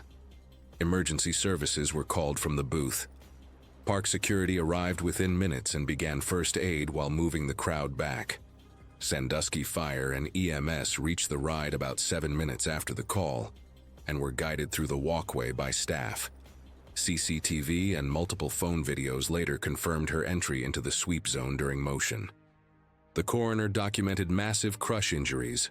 In plain terms, her pelvis was shattered and major blood vessels in the groin were torn, causing rapid internal and external bleeding. Both legs were traumatically amputated by crushing and shear forces at the gap. The cause of death was catastrophic blood loss with severe blunt force trauma. Investigators reviewed camera footage, operator logs, and witness statements and found no mechanical defect. The sequence began with unauthorized entry into a restricted area while the ride was moving. The park added additional barrier panels, high-contrast floor markings, and larger warning signs at the queue. The case was closed as an accidental death caused by entering a restricted ride area. It was May 18, 2016. The morning air in Central Park carried the familiar sounds of awakening Manhattan, distant traffic, early joggers, and the persistent cooing of pigeons that had claimed the pathways as their territory. Thora Bishop, a 57-year-old retired elementary school teacher, stood near the park's maintenance area. Her daily war against the city's bird population was about to reach its final, fatal confrontation. Thora had spent 32 years teaching 4th grade at a public school in Queens before retiring with a modest pension. Her neighbors in her Upper West Side apartment building knew her as the woman who aggressively shooed pigeons from fire escapes and building entrances, treating urban wildlife like misbehaving children who needed firm correction. She carried a small umbrella specifically for bird dispersal and had been known to chase entire flocks down sidewalks while waving her arms and making loud noises. Her husband often joked that she fought birds with the same intensity she once brought to classroom management, never backing down from what she perceived as territorial disputes. Urban parks present unique hazards that blend natural and constructed environments. Maintenance areas typically feature concrete steps approximately 7 inches tall, metal railings, and service access points designed for park workers rather than public safety. These zones often have gates or fences restricting public access and lack the safety barriers found in main pedestrian areas, with steep drops and hard surfaces positioned near walking paths. Bird behavior in urban settings creates additional complications, as large habituated flocks can obscure sightlines and make humans move unpredictably while attempting to disperse them. That morning, Thora encountered an unusually dense flock of pigeons near the park's maintenance staircase. The birds had gathered around scattered breadcrumbs left by an earlier visitor, creating what she viewed as an unacceptable congregation that needed immediate dispersal. Ignoring the staff-only signs and yellow caution tape marking the maintenance area, she began her familiar routine of arm waving and loud vocalizations designed to scatter the flock. The pigeons, largely indifferent to her gestures and habituated to humans, showed little interest in retreating, which likely intensified Thora's determination to establish control over the space. As the confrontation escalated, Thora began backing up to gain momentum for more aggressive gestures, completely focused on the birds while losing awareness of her surroundings. The maintenance staircase behind her descended 5 7-inch concrete steps to a landing approximately 2 feet deep, with a damaged handrail that would have offered minimal support. Several early morning joggers noticed her erratic movements but didn't care to stop. The concrete steps caught Thora completely off guard as she stepped backward during a particularly vigorous arm-flailing sequence. Her foot found empty air instead of solid ground, sending her tumbling headfirst onto the edge of the concrete landing, her momentum driving her cervical spine into the unforgiving surface with devastating force. 2 joggers witnessed the fall and immediately called 911 while attempting to check her vital signs. Witnesses who saw her movements confirmed she had ignored the restricted area signs,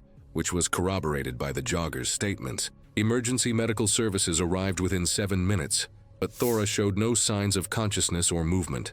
Paramedics worked to stabilize her neck before transport, but she was pronounced dead at the hospital 30 minutes later, despite aggressive resuscitation efforts. The medical examiner determined that Thora died from a complete fracture of the C2 vertebra, caused by the head-first impact against the concrete landing edge. Thora's husband held a small funeral service, attended by former teaching colleagues who remembered her dedication to maintaining order in any environment. Following the incident, the city installed permanent low-level fencing around all maintenance staircases and added bird deterrent signage throughout the park.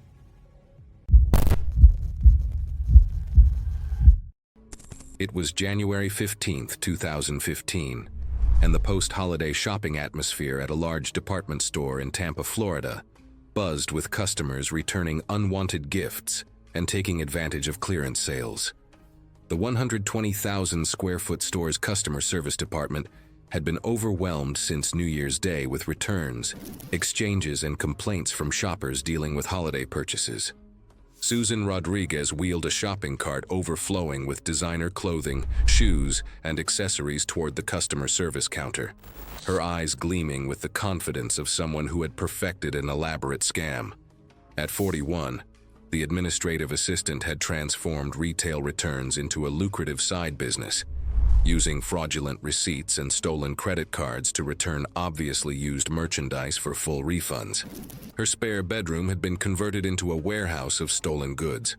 Susan's return fraud operation had generated over $30,000 in illegal profits over the past 2 years, funded by an elaborate network of fake identities, stolen credit cards, and forged receipts. She maintained detailed spreadsheets tracking her fraudulent activities across dozens of retailers, rotating between stores to avoid detection while building relationships with naive employees. The evolution from occasional fraudulent return to full-scale criminal enterprise had been gradual, beginning with legitimate returns that Susan realized could be manipulated for profit. She had studied store policies and developed increasingly sophisticated methods for creating fake documentation. That afternoon, Susan had arrived with her most ambitious scam yet, a cart full of obviously worn designer clothing that she planned to return using fake receipts.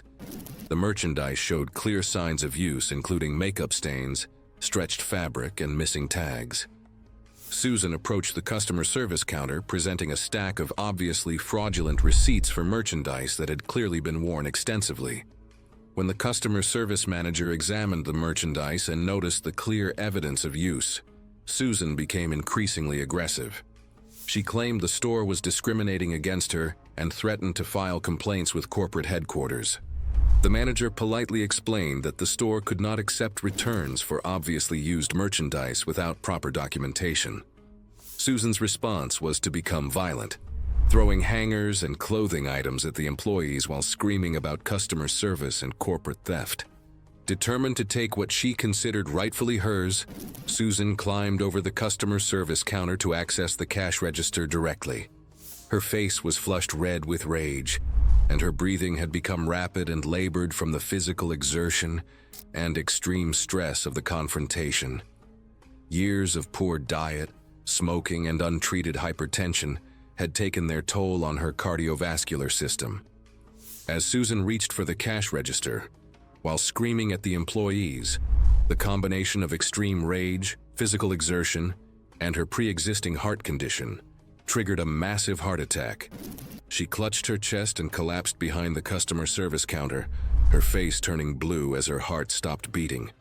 Despite immediate CPR attempts by store employees and paramedics who arrived within minutes, Susan Rodriguez died from cardiac arrest on the customer service floor, surrounded by the fraudulent merchandise she had tried to return. The stress and fury of her failed scam had literally caused her heart to give out. Investigation revealed an extensive criminal network involving stolen identities and return scams, totaling over $75,000. Curiously, Susan's purse contained a lottery ticket for that evening's drawing worth $50 million, a ticket she would never get to check, leaving people to wonder if her life of crime might have ended differently if she had just waited one more day. It was August 14, 2018, in the coastal town of Pacifica, California, a warm, late morning with steady waves and light wind along the shoreline. Weekend crowds filled the beach, and a small local cable crew collected background footage for a lifestyle segment, wide shots of surfers, vendors, and swimmers moving in the water. One of the beachgoers was 42-year-old Melissa Davenport, familiar to regulars for her habit of correcting strangers and challenging staff. She worked as a freelance event planner, and neighbors said she often carried that assertive attitude everywhere she went. Weighing around 240 pounds, she used a wide, soft-top longboard for stability, since she wasn't an experienced surfer. Earlier that morning, witnesses said she was already paddling beyond the beginner zone, speaking loudly about how she understood the water better than the staff monitoring conditions. Regular surfers noted she'd been warned repeatedly about the breakwater currents on past visits, but she brushed off every caution as unnecessary advice meant for inexperienced riders. Lifeguards had issued early warnings about a strong side current pushing toward the old breakwater at the north end. One guard approached Melissa as she dragged her board toward the water, reminding her to stay within the main swim zone. Melissa immediately raised her voice, insisting the warnings were exaggerated and that she was not some beginner needing constant supervision.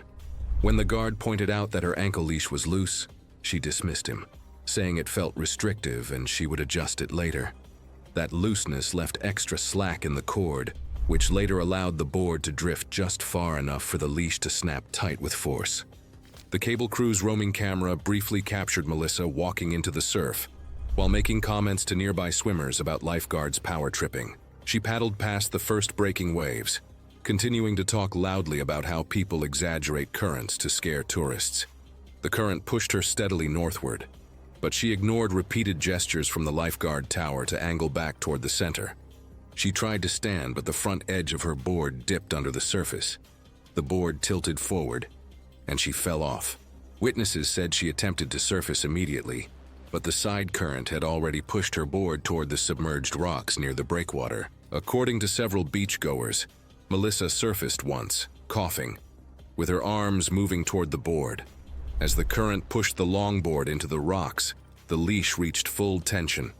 Witnesses said they saw her body jerk downward when the stretched leash pulled her underwater. People on the breakwater reported hearing her yell moments before the current rotated her sideways.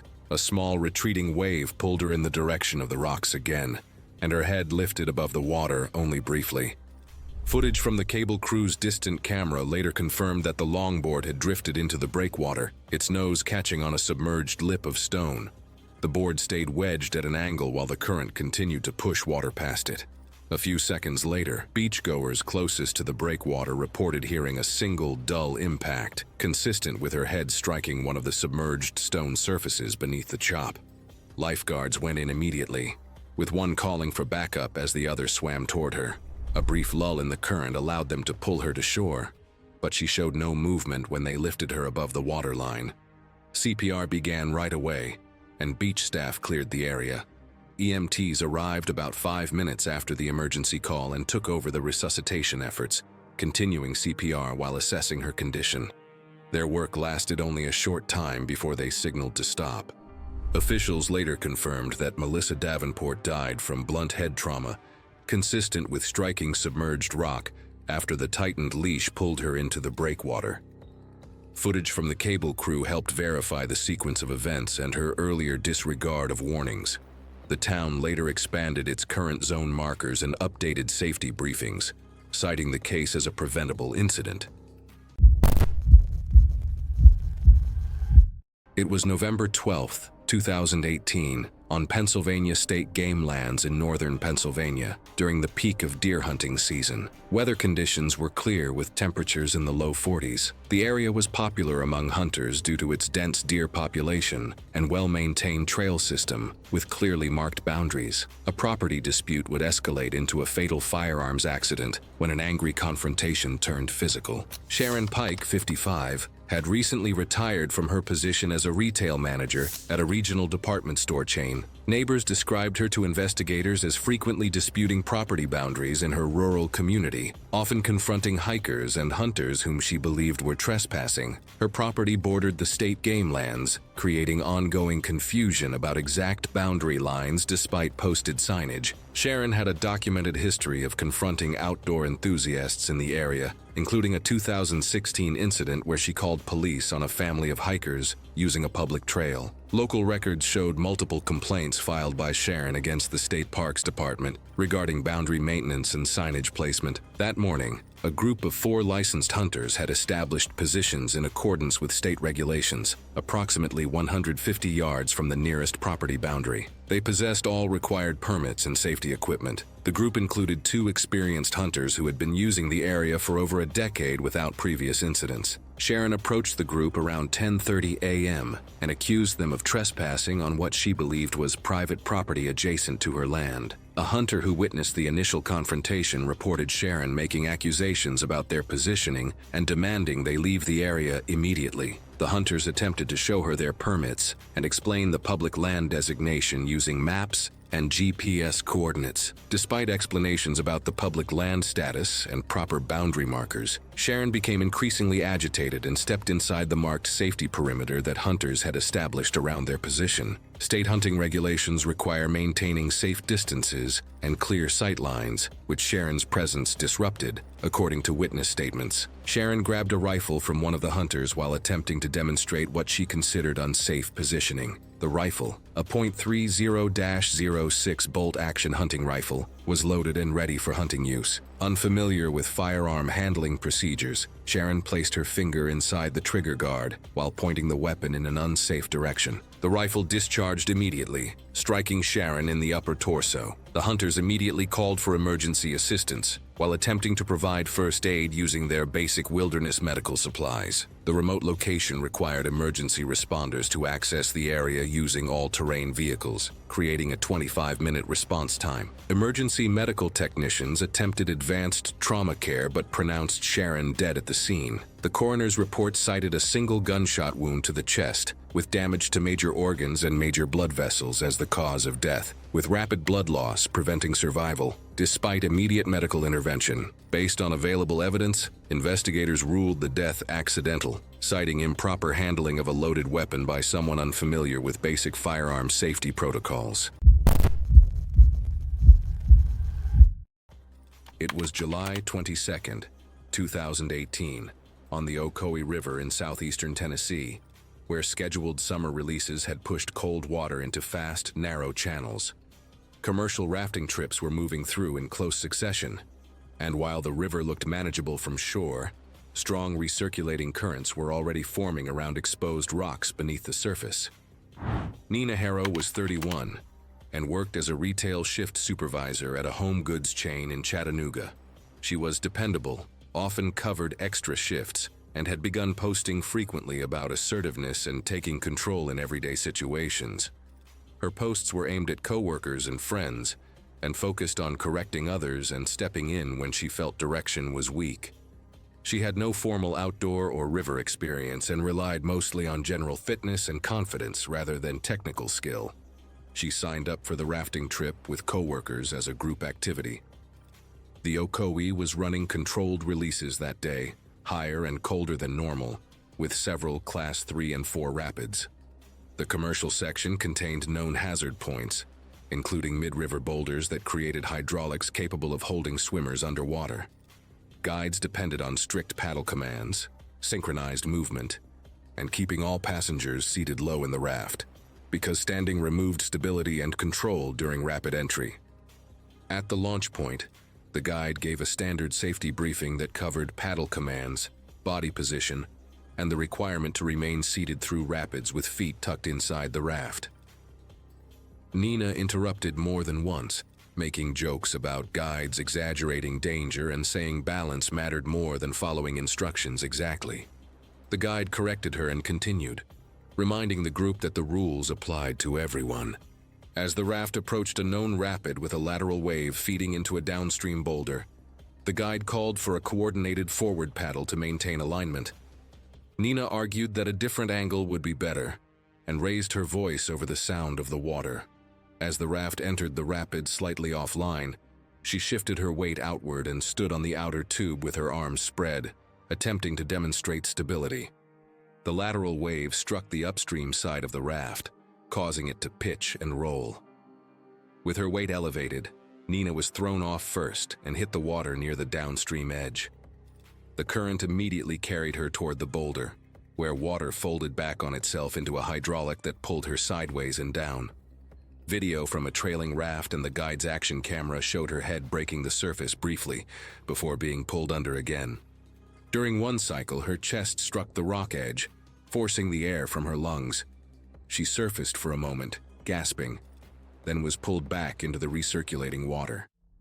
The guide threw a rope that brushed her arm but did not catch. A second throw landed closer, but the current dragged her under before she could grab it securely.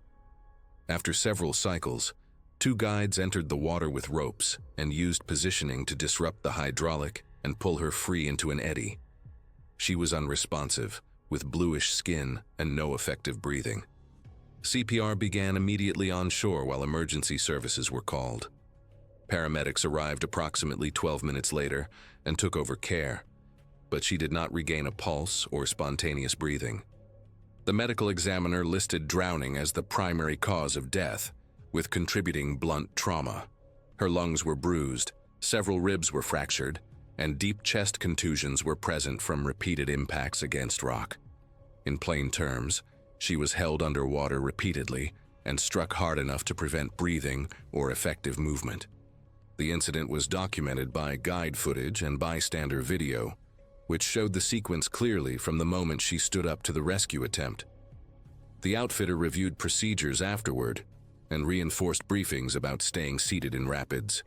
Nina's workplace later organized a small safety fundraiser for regional water rescue training, presented as a reminder that ignoring instructions in hazardous environments can have immediate consequences. It was March 12, 2015. The fluorescent lights hummed overhead at a busy supermarket in Dallas, Texas, casting their familiar harsh glow over checkout lanes filled with afternoon shoppers. Zora Delaney, a 48-year-old office administrator, stood clutching a crumpled coupon that would soon cost her everything. Zora had built a reputation over 2 decades of retail warfare. Working as an administrator for a mid-sized insurance company, she channeled her workplace frustrations into elaborate battles with store employees over expired coupons, return policies, and perceived slights.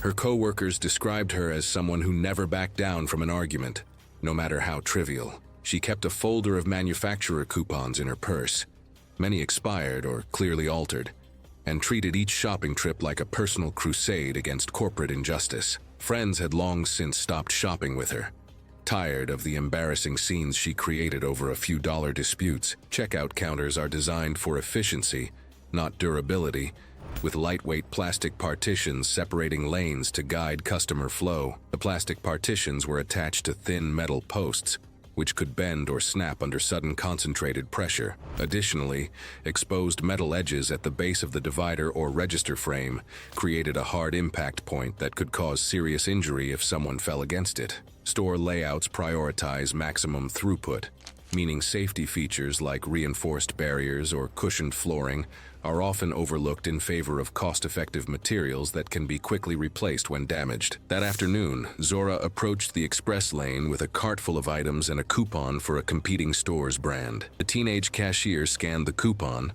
and the register returned an invalid barcode error, prompting her to explain it couldn't be accepted, triggering Zora's familiar escalation pattern. She demanded to speak with management, her voice growing louder as other customers began switching lanes to avoid the confrontation. When the store manager arrived and confirmed the coupon policy, Zora's anger reached a boiling point. She began gesticulating wildly, leaning heavily against the chrome-plated guide rail beside the scanner, while berating the staff about customer service standards. The guide rail shifted suddenly as its floor bolts gave way. As Zora leaned forward to emphasize her point about corporate greed, the metal post anchoring the partition snapped, and she tumbled backward. Her arms flailed, but she was unable to break her fall.